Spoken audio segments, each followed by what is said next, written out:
നമസ്കാരം. ഗൾഫ് ടുഡേയിലേക്ക് സ്വാഗതം. ഞാൻ ദില്ല മധു. നോക്കാം വിശദമായ റിപ്പോർട്ടുകൾ. നെടുമ്പാശ്ശേരി വിമാനത്താവളത്തിൽ 46 ഉംറ തീർത്ഥാടകർ കുടുങ്ങിയതിൽ പകരം സംവിധാനം ഒരുക്കി ആകാശ എയർലൈൻസ്. തീർത്ഥാടകർക്ക് നാളെ രാവിലെ 7:30 വിമാനത്തിൽ യാത്രാ സൗകര്യം ഒരുക്കുമെന്ന് ഉറപ്പു നൽകി.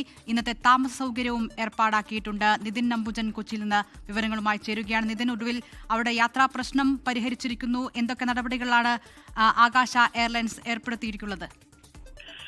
ദില്ല, മണിക്കൂറുകളായാണ് ഈ ഉംറ തീർത്ഥാടകർ ഇത്തരത്തിൽ വിമാനത്താവളത്തിൽ കുടുങ്ങുന്ന ഒരു സാഹചര്യമുണ്ടായത്. യാത്ര മുടങ്ങിയ തുടർന്ന് വലിയ പ്രതിസന്ധിയിലേക്കാണ് ഈ 46 പേർ പോയത്. ഇതിൽ കുട്ടികളും പ്രായമായവരൊക്കെ ഉണ്ടായിരുന്നു. മലപ്പുറത്തു നിന്നുള്ളൊരു സംഘമാണിവർ. ഈ കഴിഞ്ഞ ഡിസംബർ 26-നാണ് ഇവർ ഇത്തരത്തിൽ ടിക്കറ്റ് ബുക്ക് ചെയ്തത്. പക്ഷേ ടിക്കറ്റ് ബുക്ക് ചെയ്തിരുന്ന യാത്രയ്ക്കായി താവളത്തിലെത്തിയപ്പോഴാണ് ടിക്കറ്റുമായി ബന്ധപ്പെട്ട് കൺഫേം ടിക്കറ്റ് അല്ല എന്നുള്ളൊരു വിവരം എന്തായാലും ലഭിക്കുകയും പിന്നീട് അതുമായി ബന്ധപ്പെട്ട് ചില പ്രശ്നങ്ങൾ അവിടെ നിലനിൽക്കുകയും ചെയ്തിരുന്നു. എന്തായാലും ഇപ്പോൾ അതിലൊരു താൽക്കാലിക പരിഹാരം എന്തായാലും ഉണ്ടായിട്ടുണ്ട്. നിലവിൽ പകരം സംവിധാനം ഒരുക്കുന്ന കാര്യത്തിൽ ആകാശ എയർലൈൻസ് ഒരു കൃത്യമായ മറുപടി ആദ്യഘട്ടത്തിൽ നൽകിയിരുന്നില്ല. ഇത് യാത്രക്കാരെ സംബന്ധിച്ചാണെങ്കിൽ വലിയ പ്രതിഷേധത്തിലേക്ക് പോകുന്ന ഒരു സാഹചര്യം ഉണ്ടായിരുന്നു. എന്തായാലും തീർത്ഥാടകർ ആവശ്യം കൂടി പരിഗണിച്ചുകൊണ്ട് നാളെ രാത്രി 7:30 വിമാനത്തിൽ യാത്രാ സൗകര്യം ഉറപ്പാക്കി തരാമെന്ന് ആകാശ എയർലൈൻസ് ഉറപ്പ് നൽകി. ഇതിന്റെ പശ്ചാത്തലത്തിലാണ് ഇപ്പോൾ ഈ ഒരു പ്രതിസന്ധി ഇപ്പോൾ ഒഴിവായിരിക്കുന്നത്. അതോടൊപ്പം തന്നെ ഇന്ന് രാത്രി അവർക്കുള്ള താമസ സൗകര്യം ഇപ്പോൾ ഈ വിമാന കമ്പനി അധികൃതർ ഒരുക്കിയിട്ടുണ്ട്. നേരത്തെ സൂചിപ്പിച്ച പോലെ തന്നെ ഈ കൺഫേം ടിക്കറ്റ് ഉണ്ടായിട്ടും പിന്നീട് ഈ സിസ്റ്റത്തിലേക്ക് വരുമ്പോൾ യാത്രക്കാരുടെ ടിക്കറ്റ് അത് ശരിയാവാത്തൊരു സാഹചര്യം ഉണ്ടായിരുന്നു. ഇതിനെ തുടർന്നാണ് വലിയ പ്രശ്നം നേരിട്ടത്. എന്തായാലും ഇപ്പോൾ താൽക്കാലികമായിട്ടുള്ളൊരു പരിഹാരം ഉണ്ടായിട്ടുണ്ട്. അതേസമയം തന്നെ നാളെ രാത്രി 7:30 ടിക്കറ്റ് ഇപ്പോൾ വിമാന കമ്പനി അധികൃതർ വൈകാതെ നൽകുമെന്ന വിവരമാണ് ഈ ഘട്ടത്തിൽ നമുക്ക് മനസ്സിലാക്കാൻ സാധിക്കുന്നത്. എന്തായാലും ഉറപ്പ് ലഭിച്ചൊരു പശ്ചാത്തലത്തിലാണ് പ്രതിഷേധം അവസാനിച്ചിരിക്കുന്നത്. നേരത്തെ സൂചിപ്പിച്ച പോലെ തന്നെ കഴിഞ്ഞ മാസം 26-നാണ് ഇവർ ഇത്തരത്തിൽ ടിക്കറ്റ് എടുക്കുകയും ഇതേ തുടർന്ന് ഇന്ന് 6:30 വിമാനത്തിലാണ് ഇവർ ഉംറ തീർത്ഥാടകർ പോകേണ്ടിരുന്നത്. പക്ഷെ ആ യാത്ര മുടങ്ങുന്ന ഒരു സാഹചര്യമാണ് ഉണ്ടായത്. അതിൽ തന്നെ വലിയൊരു പ്രതിസന്ധിയിലേക്കാണ് ഈ കുട്ടികളും അതോടൊപ്പം തന്നെ പ്രായമായവരും എത്തിയത്. എന്തായാലും ഇപ്പോൾ പ്രശ്നത്തിന് ഒരു പരിഹാരമായി എന്നത് ഏറെ ആശ്വാസകരമാണ്.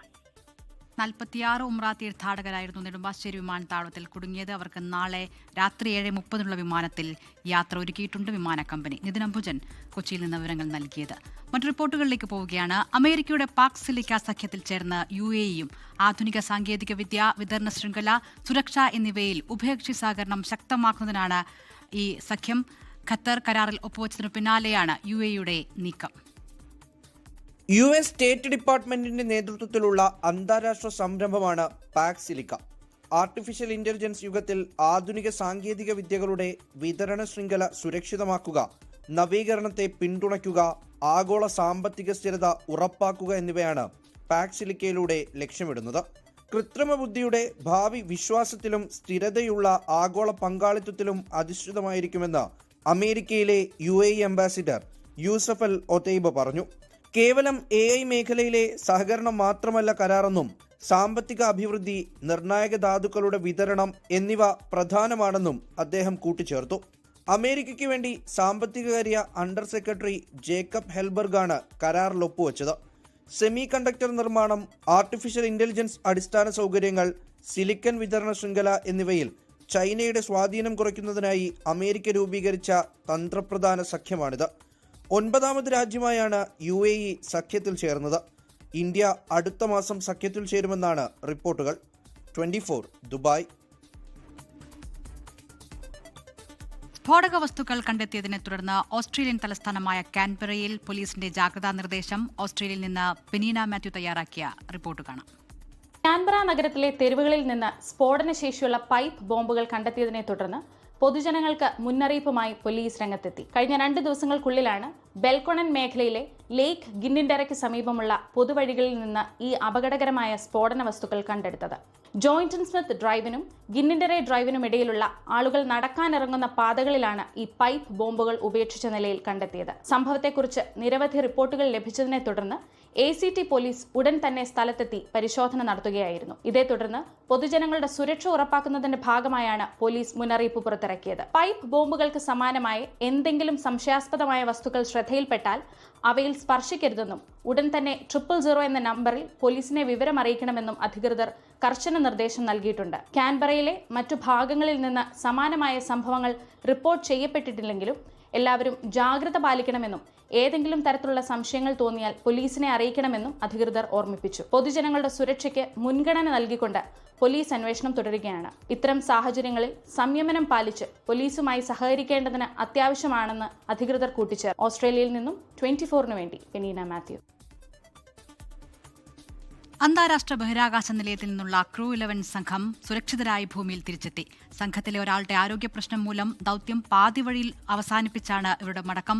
165 ദിവസമാണ് 4 സംഘം ബഹിരാകാശ നിലയത്തിൽ കഴിഞ്ഞത്.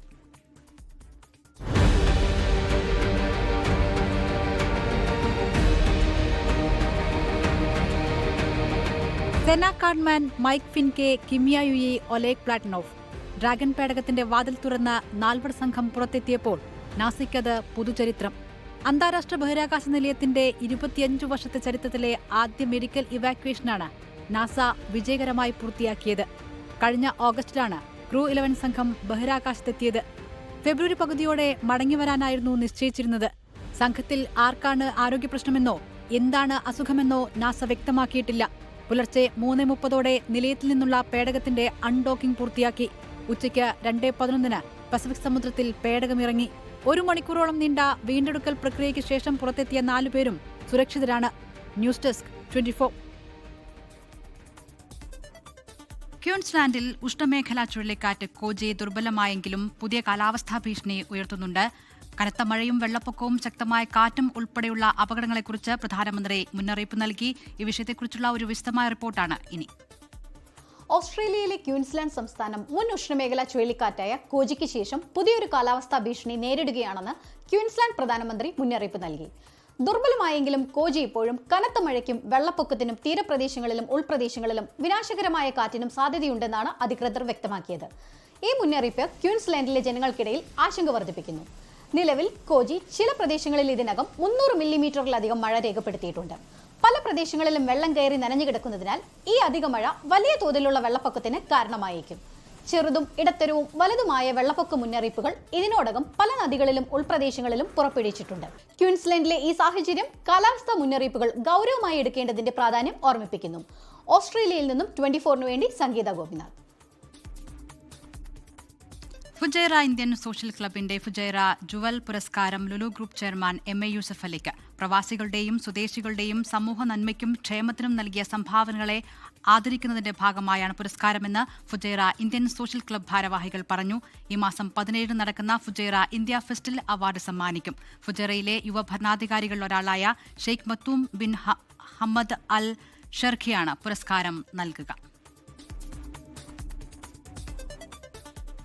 ഹസൂൺ ഗ്രൂപ്പ് ഓഫ് കമ്പനീസ് സൗദിയിൽ അത്യാധുനികമായ നിർമ്മാണ യൂണിറ്റ് ആരംഭിച്ചു. ദുബായിലെ ഇന്റർസെക്ട് 2026 വേദിയിലാണ് ഗ്രൂപ്പ് ഔദ്യോഗികമായി കാര്യം പ്രഖ്യാപിച്ചത്.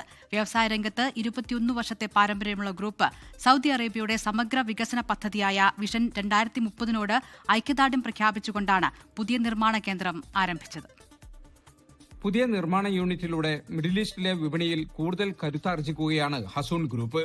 ദുബായിലെ ഇൻസെക്സ് 2026 നടന്ന പ്രഖ്യാപന ചടങ്ങിൽ മിഡിൽ ഈസ്റ്റിലെ പ്രമുഖ വ്യവസായികളും സംരംഭകരും പങ്കെടുത്തു.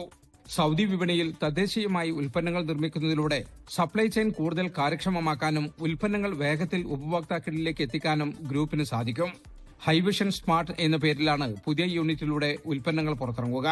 വ്യാവസായിക വൈവിധ്യവൽക്കരണം ലക്ഷ്യമിടുന്ന സൗദി വിഷൻ 2030 പദ്ധതിയുടെ ഭാഗമായാണ് പുതിയ യൂണിറ്റ് ആരംഭിച്ചത്.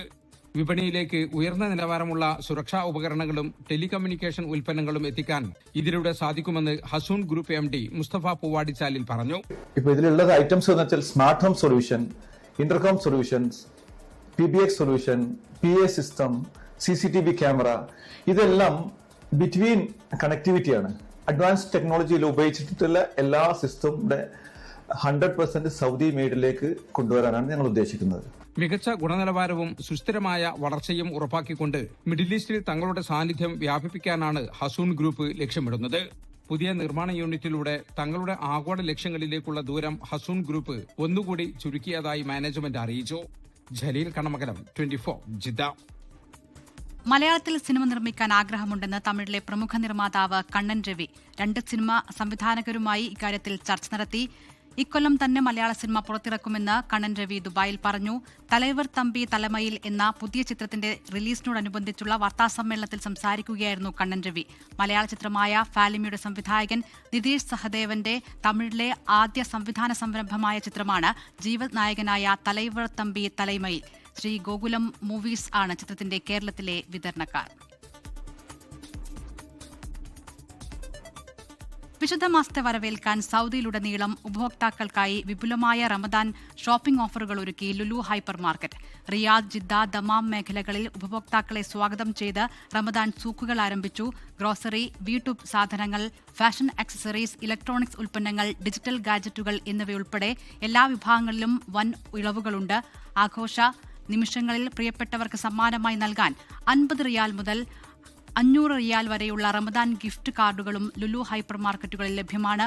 വിശുദ്ധ മാസത്തിൽ ഉപഭോക്താക്കളുടെ ഷോപ്പിംഗ് അനുഭവം ലാഭകരവും സന്തോഷകരവുമാക്കാനാണ് ലുലു റമദാൻ ഓഫറുകൾ കൊണ്ട് ലക്ഷ്യമിടുന്നത് എന്ന് Saudi Lulu hyper market director Muhammad Faris പറഞ്ഞു. സ്വർണം വിനിമയ ഉപാധിയായ മാസ്റ്റർ കാർഡ് വിപണിയിലേക്ക് ഇറക്കി ഓ ഗോൾഡ്. വളരെ കുറഞ്ഞ അളവ് മുതലുള്ള സ്വർണത്തിന്റെ ഉടമസ്ഥത സാധ്യമാക്കുന്ന O Gold digital platform lifestyle super ആപ്പായി റീലോഞ്ച് ചെയ്തു. പുതിയ മാസ്റ്റർ കാർഡ് ഉപയോഗിച്ച് ദൈനംദിന ക്രയവിക്രയങ്ങൾ എല്ലാം നടത്താനാകും. പണത്തിന് പകരമായി സ്വർണം ഉപയോഗപ്പെടുത്തും എന്ന സംവിധാനമാണിത്. മാസ്റ്റർ കാർഡ് ഉപയോക്താക്കൾക്ക് ആകർഷകമായ ഓഫറുകളും ഇളവുകളും ഓ ഗോൾഡ് നൽകുന്നുണ്ട്. പേയ്മെന്റുകളും ലൈഫ് സ്റ്റൈൽ ആവശ്യങ്ങൾക്കും ദീർഘകാല സാമ്പത്തിക സുരക്ഷിതത്വത്തിനും ആയി ഒരു ഏകീകൃത സംവിധാനം കൊണ്ടുവരികയാണ് ലക്ഷ്യമെന്ന് O Gold CEO Ahmed Abdul തവാബ് പറഞ്ഞു.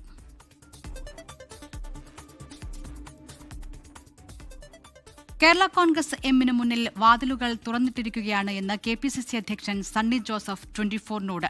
നിയമസഭാ തെരഞ്ഞെടുപ്പിൽ മത്സരിക്കാൻ താൻ സന്നദ്ധനാണ്. ജമാഅത്തെ ഇസ്ലാമിയുമായി UDFന് ബന്ധമില്ലെന്നും എന്നാൽ വോട്ട് വേണ്ടെന്ന് പറയില്ലെന്നും സണ്ണി ജോസഫ് പറഞ്ഞു. 24-ന്റെ ഫോർ ദ പീപ്പിൾ പരിപാടിയിലാണ് സണ്ണി ജോസഫ് മനസ്സു തുറന്നത്. നിയമസഭാ തെരഞ്ഞെടുപ്പുമായി ബന്ധപ്പെട്ട് മുന്നണികളിലും പാർട്ടികളിലും ചർച്ചകൾ സജീവമായിരിക്കെയാണ് KPCC അധ്യക്ഷൻ സണ്ണി ജോസഫ് നിലവിലെ രാഷ്ട്രീയ സാഹചര്യങ്ങളിൽ നിലപാട് വ്യക്തമാക്കിയത്. LDF വിടില്ലെന്ന് കേരള കോൺഗ്രസ് എം വ്യക്തമാക്കിയെങ്കിലും UDFന്റെ വാതിലുകൾ തുറന്നു തന്നെയാണെന്ന് KPCC അധ്യക്ഷൻ. ജോസ് കെ മാണിക്ക് UDFിലേക്ക് വരുന്നതിൽ എന്തെങ്കിലും തടസ്സമുണ്ടോ? അവരും കൂടെ ആലോചിക്കേണ്ടതാണ്, ഞങ്ങളും കൂടെ ചർച്ച ചെയ്യേണ്ടതാണ്. അല്ല, വാതിലുകൾ മലർക്കെ തുറന്നിട്ടിരിക്കുന്നു, അടച്ചിട്ടില്ല എന്നാണ് തിരുവഞ്ചൂർ രാധാകൃഷ്ണൻ പറഞ്ഞത്. വാതിൽ തുറന്നു തന്നെ. പേരാവൂർ മണ്ഡലത്തിൽ മത്സരിക്കാൻ താൻ തയ്യാർ, എന്നാൽ തീരുമാനിക്കേണ്ടത് നേതൃത്വമെന്നും പ്രതികരണം. ഹൈക്കമാൻഡാണ് തീരുമാനിക്കേണ്ടത്. താങ്കൾ സന്നദ്ധനാണ്. ഞാൻ നാട്ടുകാരുടെ ആഗ്രഹം ഞാൻ മത്സരിക്കണമെന്നാണ്. പാർട്ടി തീരുമാനത്തിനനുസരിച്ച് ഞാൻ പോകും. MP-മാർ മത്സരിക്കണോ എന്നതിൽ ഹൈക്കമാൻഡ് തീരുമാനമെടുക്കും. ഷാഫി പറമ്പിൽ എവിടെ നിന്നാലും വിജയിക്കും. പാലക്കാട് ഉൾപ്പെടെ രാഹുൽ മാങ്കൂട്ടത്തിന് എതിരെയുള്ള കേസ് വിഷയമാകില്ലെന്നും KPCC അധ്യക്ഷൻ പറഞ്ഞു. ജമാഅത്തെ ഇസ്ലാമിയുമായി UDFന് ബന്ധമില്ലെന്നും സണ്ണി ജോസഫ് വ്യക്തമാക്കി. ജമാഅത്തെ ഇസ്ലാമിയുമായി UDFന് ഒരു ബന്ധവുമില്ല. ജമാഅത്തെ ഇസ്ലാമിയുടെ വോട്ട് വേണ്ട, വോട്ട് ആരുടെയും വേണ്ടെന്ന് പറയുന്നില്ല. അപ്പൊ ഈ നിയമസഭാ തെരഞ്ഞെടുപ്പിൽ ജമാഅത്തെ ഇസ്ലാമിയുമായി UDFന് ഒരു ബന്ധവും ഒരു ചർച്ചയും നടത്തിയിട്ടില്ല. ശബരിമല സ്വർണ്ണക്കൊള്ളയിൽ പാർട്ടി നേതാക്കൾക്ക് CPIM സംരക്ഷണം ഒരുക്കുന്നുവെന്നും സണ്ണി ജോസഫ് ആരോപിച്ചു. CPM ഇപ്പോഴും പ്രതികളെ സംരക്ഷിക്കുകയല്ലേ? ഇത്രയും ഗുരുതരമായ ഒരു കേസിൽ ഹൈക്കോടതി ആവർത്തിച്ചു പറയുന്നു ഈ പ്രതികളുടെ പങ്കാളിത്തം പകൽ പോലെ വ്യക്തമാണ്. എന്നിട്ടും അവർക്കെതിരെ പാർട്ടി ഒരു ചെറിയ അച്ചടക്ക നടപടി പോലും സ്വീകരിച്ചിട്ടില്ല. അപ്പോൾ ഈ കടകംപള്ളി സുരേന്ദ്രനെ ബോധപൂർവം രക്ഷപ്പെടുത്താൻ വേണ്ടിയുള്ള നീക്കങ്ങൾ ഉണ്ട് എന്നാണോ KPCC പ്രസിഡന്റിന്റെ ആരോപണം? ന്യായമായിട്ടും സംശയിക്കണം. എന്തടിസ്ഥാനത്തിൽ ഇതുവരെയുള്ള നടപടികൾ ഈ ചോദ്യം ചെയ്യൽ രഹസ്യമാക്കി വെച്ചത്? തിരഞ്ഞെടുപ്പിൽ ചുരുങ്ങിയത് 100 സീറ്റ് നേടി UDF അധികാരത്തിലെത്തുമെന്ന ആത്മവിശ്വാസമാണ് KPCC അധ്യക്ഷൻ പ്രകടിപ്പിച്ചത്. News desk 24. തിരഞ്ഞെടുപ്പിന് മുൻപ് വിസ്മയങ്ങളുണ്ടാകുമെന്ന പ്രതിപക്ഷ നേതാവ് VD സതീശന്റെ പരാമർശം ചർച്ചയാകുന്നു. പരാമർശത്തിൽ വ്യത്യസ്ത പ്രതികരണങ്ങളുമായി കോൺഗ്രസ് നേതാക്കൾ രംഗത്തുവന്നു. അതേസമയം വിസ്മയം പ്രതികരണത്തിൽ കോൺഗ്രസിനെ പരിഹസിക്കുകയാണ് CPIM. തെരഞ്ഞെടുപ്പിന് മുൻപായി കേരളത്തിൽ വിസ്മയങ്ങളുണ്ടാവും. UDFന്റെ മക്കളേക്ക് കക്ഷികളും LDFിലുള്ള കക്ഷികളും NDAയിലുള്ള കക്ഷികളും അല്ലാതെയുള്ള നിഷ്പക്ഷരായിട്ടുള്ള ആളുകളും UDFന്റെ പ്ലാറ്റ്ഫോമിലേക്ക് വരും. മുന്നണി വിപുലീകരണം സംബന്ധിച്ചായിരുന്നു കഴിഞ്ഞ ദിവസം പ്രതിപക്ഷ നേതാവ് വി ഡി സതീശന്റെ ഈ പ്രതികരണം. പ്രതിപക്ഷ നേതാവ് പറഞ്ഞ വിസ്മയം കേരള കോൺഗ്രസ് അല്ലെന്ന് വ്യക്തമായതോടെ ഇക്കാര്യത്തിൽ നേതാക്കളുടെ പ്രതികരണം ഇങ്ങനെ. ഞങ്ങൾ ഒരു വിസ്മയത്തെക്കുറിച്ചും നിങ്ങളോട് ഇതുവരെ പറഞ്ഞിട്ടില്ലല്ലോ. ഇല്ലല്ല, പ്രതിപക്ഷ നേതാവ് പറഞ്ഞെങ്കിൽ അദ്ദേഹത്തോട് ചോദിക്കുക. ആയിഷ പോറ്റിയെ പോലെ ഒരു പ്രഗത്ഭയായിട്ടുള്ള ഒരു നേതാവ്, അവർ വ്യക്തമായ രാഷ്ട്രീയ നിലപാട് സ്വീകരിച്ച് CPM വിട്ട് കോൺഗ്രസിൻ്റെ ഒരു വേദിയിൽ പരസ്യമായിട്ട് വന്ന് കോൺഗ്രസ് അംഗത്വം സ്വീകരിച്ചത് രാഷ്ട്രീയത്തിലൊരു വിസ്മയമല്ലേ? പ്രതിപക്ഷ നേതാവ് പറഞ്ഞത് യാഥാർത്ഥ്യമായല്ലോ. അപ്പോൾ പ്രതിപക്ഷ നേതാവ് പറഞ്ഞ വിസ്മയത്തിന്റെ ഒരു അടരാണ് നമ്മൾ കണ്ടത്. തുടക്കമാണ്, ഇനിയും തുടർച്ചയുണ്ടാവും. നിയമസഭാ തെരഞ്ഞെടുപ്പിലെ UDF തോൽവിയാണ് വരാനിരിക്കുന്ന വിസ്മയമെന്ന് CPIM general secretary MA baby പരിഹസിച്ചു. കോൺഗ്രസിലെത്തിയ ആയിഷ പോറ്റിക്കെതിരെ രൂക്ഷ വിമർശനം ഉന്നയിച്ചാണ് വിസ്മയം പരാമർശത്തിൽ സംസ്ഥാന സെക്രട്ടറി MV ഗോവിന്ദന്റെ പ്രതികരണം. യഥാർത്ഥ വിസ്മയം എന്ന് പറയുന്നത് ജയിക്കാൻ പോകുന്നു നിയമസഭാ തെരഞ്ഞെടുപ്പിൽ എന്ന് കണക്കുകൂട്ടുന്ന UDFന്റെ ആസന്നമായ തോൽവിയാണ് കേരള രാഷ്ട്രീയത്തിൽ സംഭവിക്കാൻ പോകുന്ന വിസ്മയം.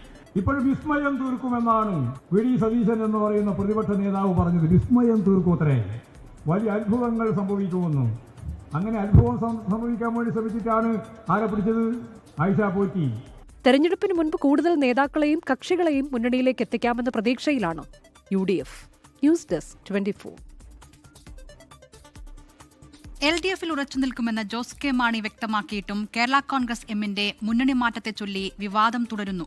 ജോസ് കെ മാണിയുമായി ചർച്ച നടത്തിയിട്ടില്ലെന്ന വാദം ആവർത്തിക്കുകയാണ് UDF നേതാക്കൾ.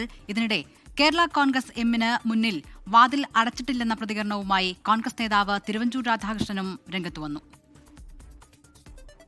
മുന്നണി മാറ്റമില്ലെന്ന് ജോസ് കെ മാണി വ്യക്തമാക്കിയെങ്കിലും UDF നേതാക്കൾ പ്രതീക്ഷ കൈവിടുന്നില്ല. ജോസ് കെ മാണിയോട് കടുത്ത നിലപാട് വേണ്ടെന്ന പൊതുധാരണയെ തുടർന്നാണ് കരുതലോടെയുള്ള പ്രതികരണങ്ങൾ. നമ്മുടെ നിലപാട് സമാന ചിന്താഗതിയുള്ള ആളുകളെ ഉൾക്കൊള്ളുക എന്നുള്ളതാണ്. നമ്മൾ പറഞ്ഞല്ലോ, അടച്ചു എന്ന് പറയാത്തിടത്തോളം കാലം എന്താ തുറന്നു തന്നെ കിടക്കും. ഞങ്ങൾ അടച്ചു തൊട്ട് പറഞ്ഞിട്ടുമില്ല, അങ്ങനെ കിടക്കട്ടെ. കേരള കോൺഗ്രസ് എമ്മുമായി ചർച്ച നടത്തിയിട്ടില്ലെന്ന വാദം ആവർത്തിക്കുകയാണ് UDF നേതൃത്വം. ഒരു ചർച്ചയും നടന്നിട്ടില്ല.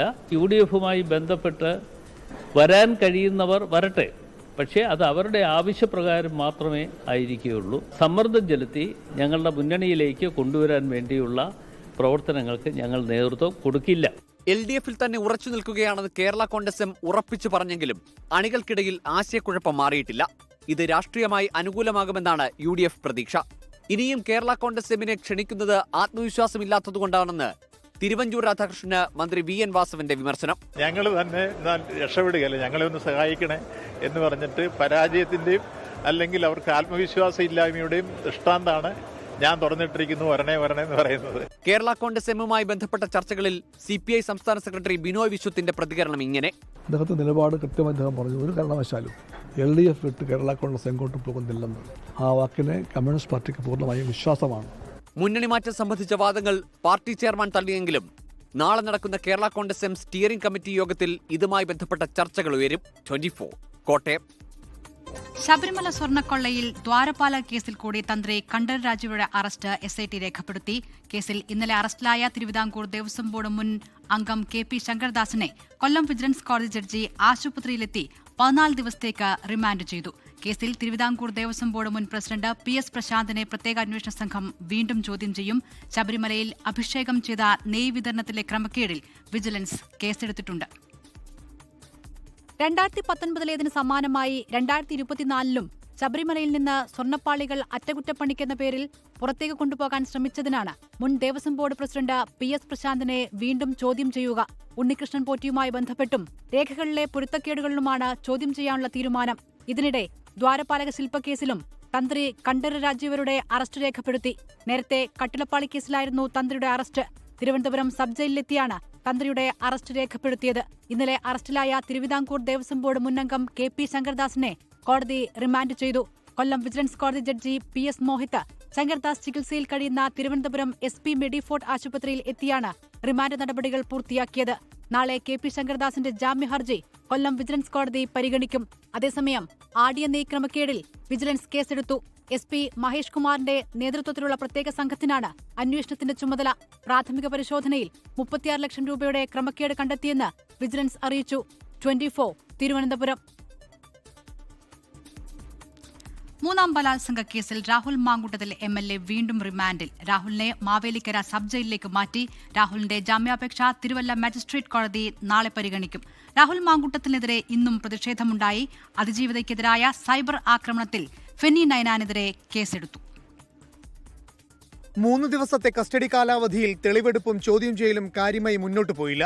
ബലാത്സംഗം നടന്നതായി പരാതിക്കാരി പറഞ്ഞ തിരുവല്ല ക്ലബ് 7 ഹോട്ടലിൽ മാത്രമാണ് രാഹുലുമായി തെളിവെടുപ്പ് നടത്തിയത്. പരാതിക്കാരിയുമായി ഹോട്ടലിൽ വെച്ച് കണ്ടിരുന്നു എന്നതല്ലാതെ രാഹുൽ ഒന്നും വിട്ടുപറഞ്ഞില്ല. ഒന്നിലധികം ഡിജിറ്റൽ ഡിവൈസുകൾ ഉപയോഗിക്കുന്ന രാഹുൽ മാങ്കൂട്ടത്തിൽ മൊബൈൽ ഫോണിലെ നിർണായക ഡാറ്റകൾ ലാപ്ടോപ്പിലേക്ക് പകർത്തി സൂക്ഷിച്ചെന്നായിരുന്നു SITയുടെ കണ്ടെത്തൽ. ഈ ലാപ്ടോപ്പ് എവിടെയെന്നും രാഹുൽ അന്വേഷണ സംഘത്തോട് വ്യക്തമാക്കിയില്ല. അടൂരിലെ വീട്ടിൽ തിരച്ചിൽ നടത്തിയെങ്കിലും ലാപ്ടോപ്പ് കണ്ടെടുക്കാൻ കഴിഞ്ഞില്ല. ഡിജിറ്റൽ തെളിവുകളുടെ ശേഖരണത്തിന് പാലക്കാട് പ്രതിയുമായി പോകണമെന്ന് SIT കോടതിയെ അറിയിച്ചിരുന്നു. എന്നാൽ ചുരുങ്ങിയ കസ്റ്റഡി കാലാവധിയിൽ പാലക്കാട് യാത്രയും മുടങ്ങി. ആദ്യ ദിവസം മുതലുണ്ടായ കടുത്ത പ്രതിഷേധങ്ങളും രാഹുലിനെ പുറത്തിറക്കിയുള്ള തെളിവെടുപ്പിന് വെല്ലുവിളിയായി. പത്തനംതിട്ട മജിസ്ട്രേറ്റിന് മുന്നിൽ ഹാജരാക്കിയ രാഹുലിനെ വീണ്ടും റിമാൻഡ് ചെയ്തു. മാവേലിക്കര സ്പെഷ്യൽ സബ് ജയിലിലേക്കുള്ള വഴിയിൽ രാഹുലുമായി വന്ന പോലീസ് വാഹനത്തിന് നേരെ യുവമോർച്ച പ്രവർത്തകർ ചീമുട്ട എറിഞ്ഞു. രാഹുലിന്റെ ജാമ്യാപേക്ഷ നാളെ കോടതി പരിഗണിക്കും. 24 പത്തനംതിട്ട. സന്തോഷ് ട്രോഫി ഫുട്ബോളിനുള്ള കേരള ടീമിനെ പ്രഖ്യാപിച്ചു. 22 അംഗ ടീമിനെ G സഞ്ജു നയിക്കും. ഷഫീഖ് ഹസനാണ് മുഖ്യ പരിശീലകൻ. കൊച്ചിയിൽ നടന്ന ചടങ്ങിൽ ടീമിനെയും പുതിയ ജേഴ്സിയും അവതരിപ്പിച്ചു. സന്തോഷ് ട്രോഫിയിൽ 7 തവണ ജേതാക്കളായ കേരളം കഴിഞ്ഞ തവണത്തെ റണ്ണേഴ്സപ്പാണ്. അസമിൽ നടക്കുന്ന ടൂർണമെന്റിൽ 22-ന് പഞ്ചാബിനെതിരെയാണ് കേരളത്തിന്റെ ആദ്യ മത്സരം.